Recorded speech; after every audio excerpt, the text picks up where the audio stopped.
Welcome to the Real Estate Baller Show. If you ever like any of the video we posted, if you like this channel, can you do me a favor and hit that subscribe button? It helps us more than you know.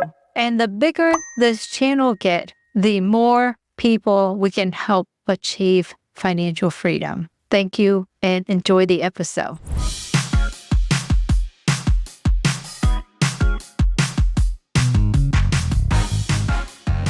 Once I bought my first self-storage facility, I never turned back, and I absolutely love this asset class.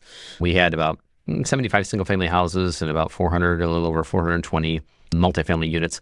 And what I just didn't care for at the end when we decided to make the switch is that I recognized a few things. And one is that I was growing less loving of my fellow man and woman because they were lying to me and stealing from me so much that I thought I better change my professions before I become a very cynical and just a grumpy old man. And then the second piece is just when you look at the business models and you compare the two, self-storage just hands down, it just outperforms all other asset classes. When my wife and I decided that, hey, this isn't fun anymore, we don't have the free time that we thought we would have, and we certainly don't have the ancillary income that we thought that we would have just because of the damages and the courts siding with the tenants over and over and over again. We began to look at the other asset classes, and I don't think in the beginning, nobody looks for self-storage because it's nothing sexy. It's nothing that you brag about to your friends or business associates, but it's a solid, predictable business model that just churns out cash, and it doesn't need to be sexy. We were at the place where we just wanted a solid business model so we could have a lifestyle that we wanted. So we made the pivot, bought our first self-storage facility,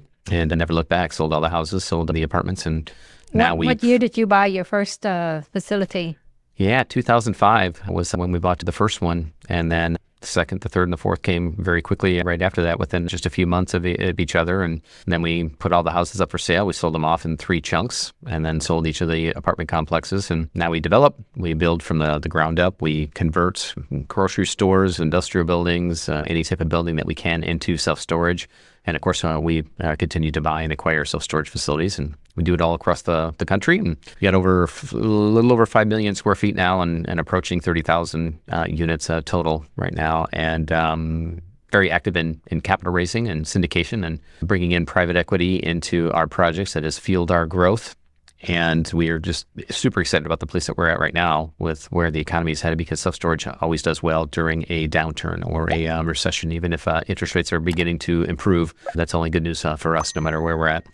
Yeah, it's amazing that you make the transitions from single-family home to self-storage. Mm-hmm. I feel like most of us start in the single-family home, mm-hmm. and some of us stay there forever, and some transition into another path. When you make that transitions back in 2005, mm-hmm. there's not much information about self-storage like there is today. Yeah. I feel like mm-hmm. it's like today, it got into the spotlight. Years ago, nobody talked about self-storage. What did you see at that point that, make you choose self-storage? Mm-hmm.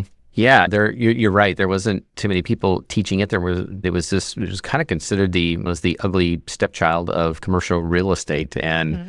it didn't get a whole lot of press, except for there were a couple of REITs and a couple of the large companies that were producing their financials on an annual basis. And lo and behold, the self-storage REITs, so there were only 4 at the time, they were outperforming everything else. And so I thought, well, this is probably worth looking into. And so I went to one of the trade shows. There's basically 2 out there, the Self-Storage Association and Inside Self-Storage.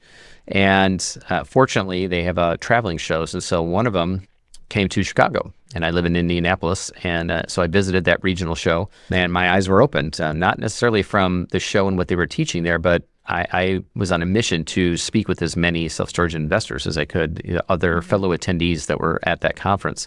And I did, and just asked them a few basic questions.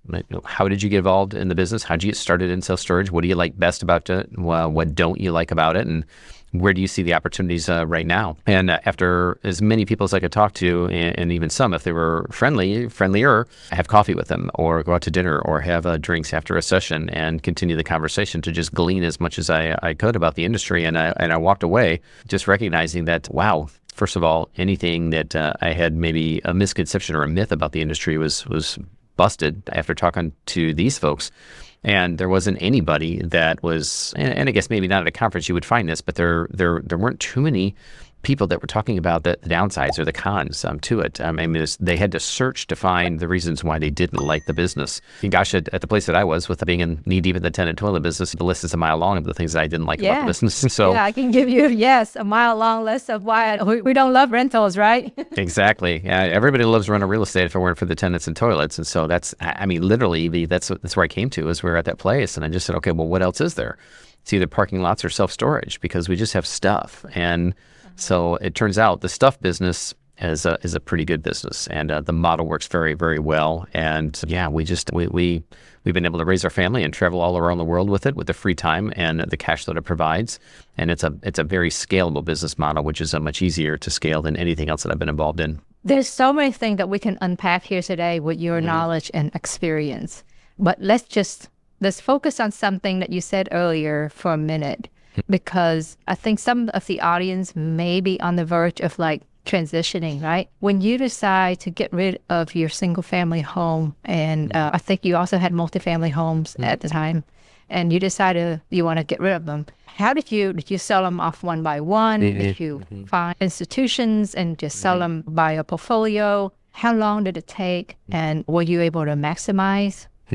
Yeah. So when we finally made our decision was after we bought our first facility, and then we were getting ready to buy number 2, then I decided that now that we've got one under our belt, the banks are looking at us seriously. And we were able to get commercial loans on our apartment buildings, but lenders don't like to step out of their comfort zone too much with a borrower who is starting a new business or going into a different direction as much. But once we had one under our belt, then we established a relationship with not only that bank, but then the others began to look at us a little bit differently. So we knew now all we needed to do was find the facilities, and we were able to do that. At the time, there was, I don't want to say low-hanging fruit, but a whole lot of mom and pops that were not managed well, that we were marketing to and having conversations with, that there was a lot of opportunity out there that we knew that we needed to focus on 2 things, and that is finding sellers and then finding the capital for it. And I can't be distracted by the houses and the apartments. And so all the apartments went up for sale, and the houses, we put it up as a portfolio.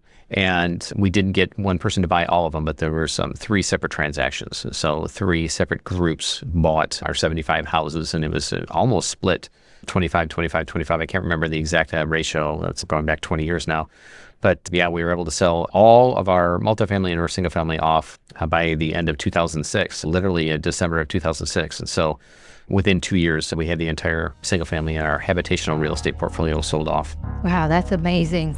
Hey, thanks for tuning in today. I do have a favor to ask. If you enjoyed this video, please don't forget to like, subscribe, and hit that notification bell to stay updated with more amazing stories and insights from REBallers. Thank you so much, and we'll see you in the next video. I've been asked a lot about passive investment, and I understand that there is nothing passive about being a landlord unless you can find a great property management company. So if you own an Airbnb, a vacation rental, or a short-term rental, and you are looking to free up your time, contact our team at Buzz Vacation Rentals at 281-549-8432, or check out our website at www.buzzvacationrentals.com.